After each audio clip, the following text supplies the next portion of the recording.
Well, thank you guys so much for spending your afternoon here with us. We were going to go and provide some insight for you guys on if you're interested in the problems and options available to renewables, specifically solar, some of the issues that they're having out there and what possible alternatives that they would have moving forward to create a more sustainable landscape. So some of the challenges and risks that they're having out there may be familiar to some of us at a first glance. Stormwater and erosion related concerns, vegetation establishment and management related concerns. But due to the sheer size of these sites, upwards of 10,000 acres, those otherwise manageable problems become, whole other beasts entirely.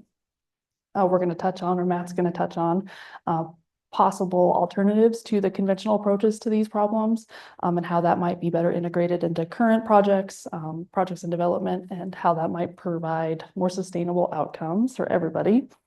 How we're looking to integrate that, as well as some key takeaways on building a more resilient foundation. Okay, starting with some of these challenges out in the field that we're experiencing.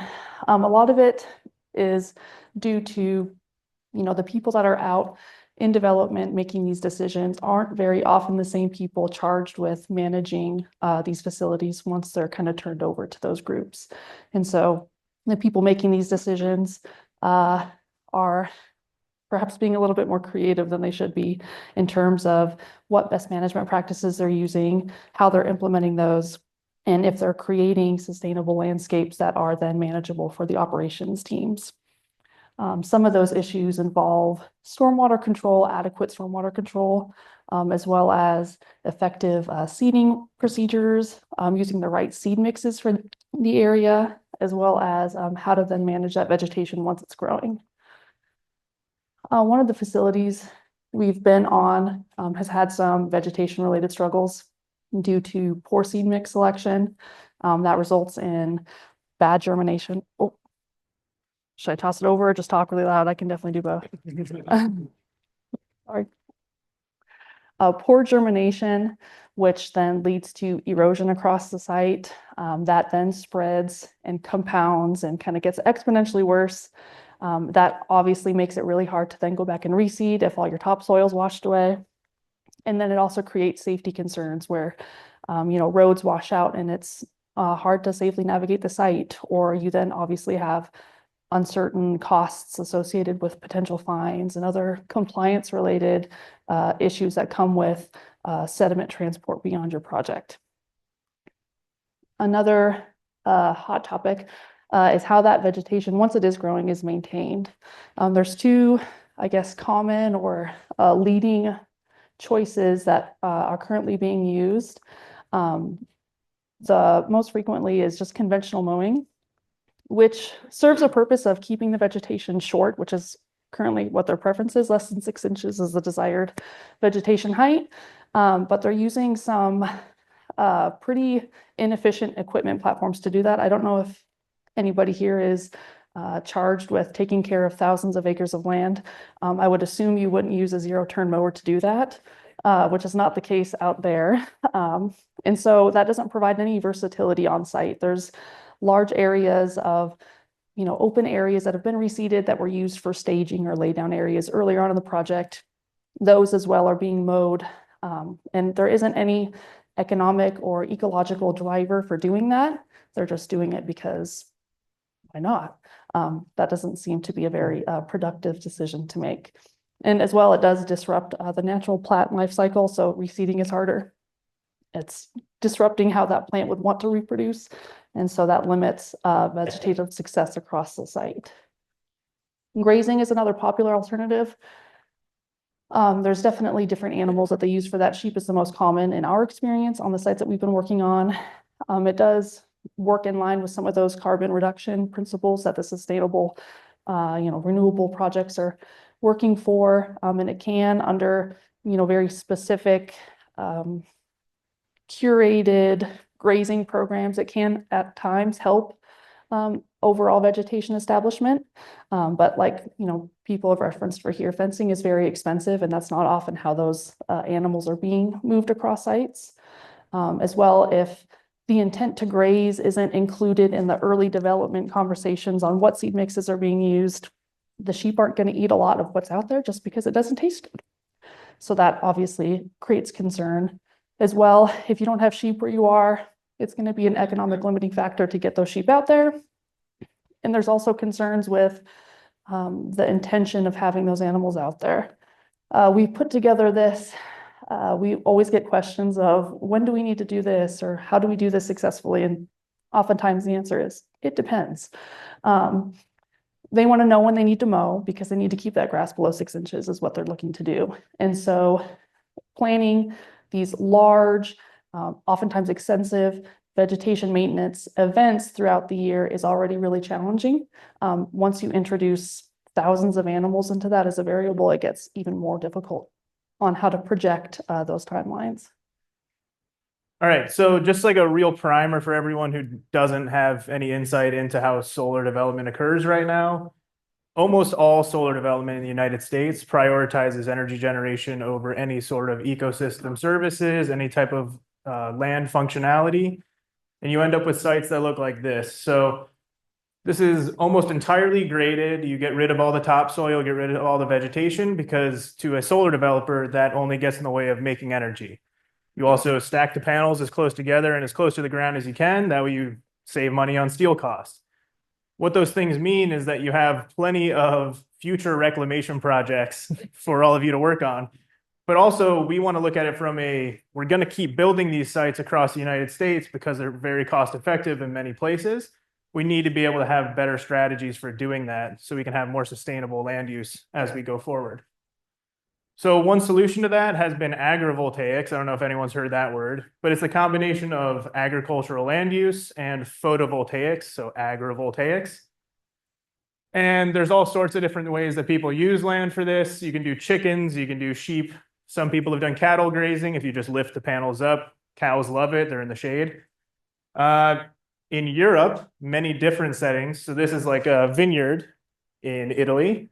That's hemp in Oregon. And that is a pollinator habitat in Illinois on the bottom right. So there's all sorts of different things that people are using for these dual use solar strategies. Driven, we don't spend a ton of money to raise panels just to grow crops unless someone is making you do it, which is sort of what's happening in farmland right now, is people are pushing back and saying we want to have land functionality.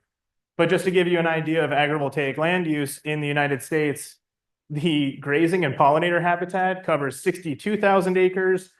And the crop production covers 360 acres. And the amount of energy they produce is significantly different too. So the market is driving a ton of this grazing and habitat conservation beyond the crop production of agricultural land use. So if that's the way that we're going to go, and we're going to go into these non-irrigated rangeland settings and restoration of grassland settings, we should actually have an ecological idea of what we want to do going into it instead of trying to backtrack and reclaim these lands after we degrade them. So what we did is come up with this definition for ecovoltaics, which is like an ecologically informed approach that co-prioritizes energy generation and ecosystem services. So that could literally just mean as much as not grading all the topsoil off and not removing all the vegetation. There's plenty of ways to do this. You can just pound the support beams straight into the ground with pile drivers. That works fine. Then you can actually maintain a lot of that native vegetation. You can use it for grazing later on, or potentially, as I'll get to, support more diverse microclimates that support more diverse plant communities and more stable ecosystems overall. So the difference here would be agrivoltaic land use. We're very focused on forage production, and most of the time that's just an after the fact thing. So it's not really focused on forage production, but that's the goal. From the ecovoltaic standpoint, you'd think about forage production, you'd think about habitat diversity, trying to create more habitats inside these arrays, nutrient cycling, water retention, water quality, soil stabilization, the kind of things that you have to think about beforehand, not after the fact, after you build a site. So it probably makes a lot of sense to everyone here that you'd think about those things when you're building a multi-thousand acre solar array. A lot of solar developers don't, and that's what we're trying to push, is thinking about this, thinking about it beforehand instead of a reactive. So a proactive science instead of a reactive science for this. And if you haven't been inside of a solar array or seen a single axis tracking solar array, they track the sun across the sky. So in the morning, they face to the east. In the afternoon, they face to the west. That means you have all this environmental heterogeneity. So in the morning, you have low temperatures when the sun is hitting those plants. You have higher temperatures in the afternoon when the sun's hitting those plants on the other side. You also have redistribution of rainfall events. So in semi-arid and arid climates like Colorado, where I did most of my work, you actually concentrate rainfall events on drip edges. So you get 2 to 4 times as much precipitation concentration at one edge. That can save a lot of these prairie ecosystems and extended droughts. We've seen some of that proof. If you want to talk more about that, I can show you some figures after this as well. But this environmental heterogeneity, for about the last 50 years, ecological science has been looking into how this supports more diverse plant communities. And there's a lot of science into how more diverse plant communities, especially in prairies and in water limited systems, are more stable with these warming climates and also with this rainfall variability that we know we're going to face.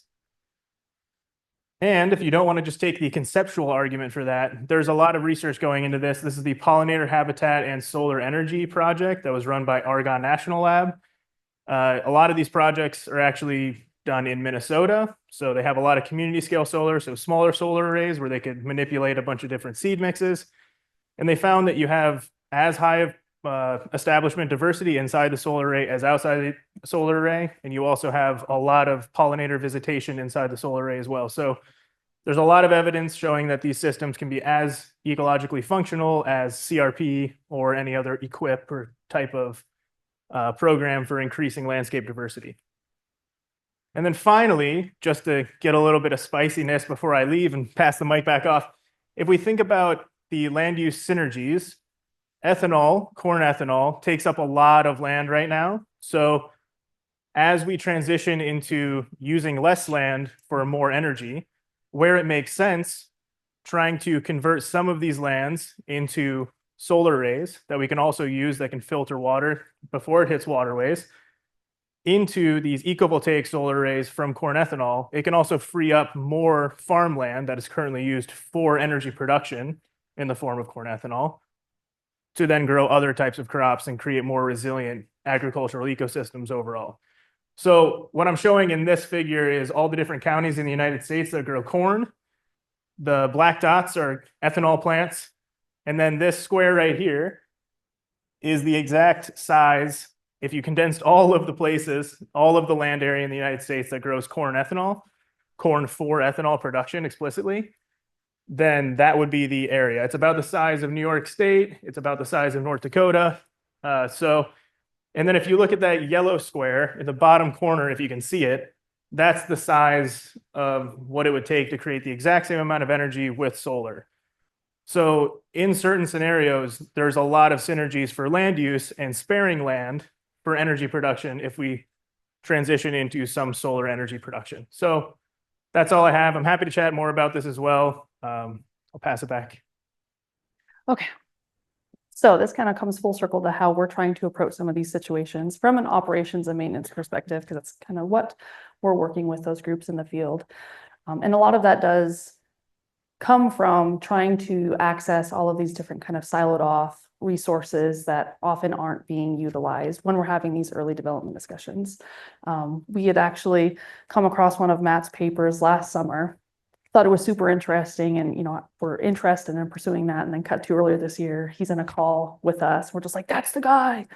So we were just super excited to collaborate with him. And in that line, it's working with these people who are kind of pushing the scientific body of research to make the most sustainable landscapes that we can, and how we can integrate those principles into the projects that we're working on right now. So some kind of key takeaways for you guys here. From an operations and maintenance perspective, really it comes down to avoiding taking any sort of one size fits all approach. Oftentimes that's going to lead to either underutilization of certain resources, or just missing opportunities to create a super site specific solution to the problems that you're having. So that means, wasting money and resources trying to reseed areas because you use the wrong seed mix from, somebody else. Insufficient erosion control can lead to huge huge concerns later on down in the project lifetime, as well as not looking to adapt what currently exists in terms of what equipment is out there to better manage these facilities. It doesn't need to be zero-turn lawnmowers. This here is an example of a project that we've got going on that has quite a bit of slope across the facility, and they are struggling with some pretty significant erosion-related issues. And whoever decided to fix that thought that these cobble berms at the base of the erosion would be the solution. So it doesn't do anything to stop the water from moving down there or slow it down. And now it means that whenever the people are out there mowing, they have to hop off the lawnmowers and weed whack those rows. So not an ideal solution to an erosion problem. But a lot of it does eventually come back to this, is how can't we integrate a diverse native plant community onto these facilities? It's going to help us solve a lot of these problems in terms of erosion control, holding onto that topsoil, slowing water down, giving it an opportunity to sink down into the soil. It's going to help us support local wildlife, as well as reduce overall maintenance needs, which at the end of the day is what we're all trying to do. So that's all we got for you guys. Thank you so much.